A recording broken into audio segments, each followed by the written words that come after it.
Our focus has been really to try and encourage people to come inside. As Calgary continues to experience extreme cold weather, shelters are managing the homeless population in an unusually difficult year when the threat of COVID-19 is present. I think one of the groups that are of particular concern during the cold weather are people that choose to sleep rough or sleep in established encampments. In any given year, there are several reasons people don't want to sleep in a shelter, even in these dangerously cold temperatures.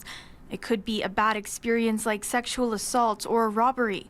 But this year, COVID-19 is added to that list. And so COVID on top of that has really just exacerbated what already has been a difficult situation. Chaz and his group speak with people experiencing homelessness several times a week. He says their goal is to get people inside, even if they're hesitant.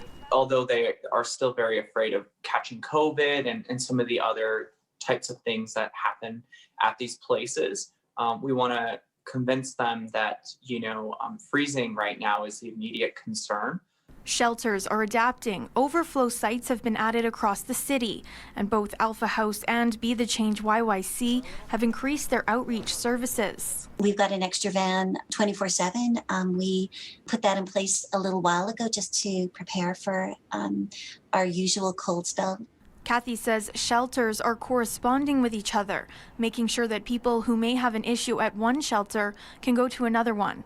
The drop-in center also making sure people know they do have space, and they've extended their clothing room hours. Shelters are working hard to be responsive in a dynamic situation, but advocates say the public too has a responsibility to look out for these people. We're finding them huddled around heat vents and stuff like that, like on train platforms.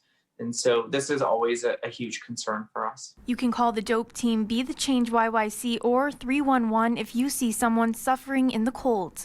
In Calgary, Taylor Brott, City News.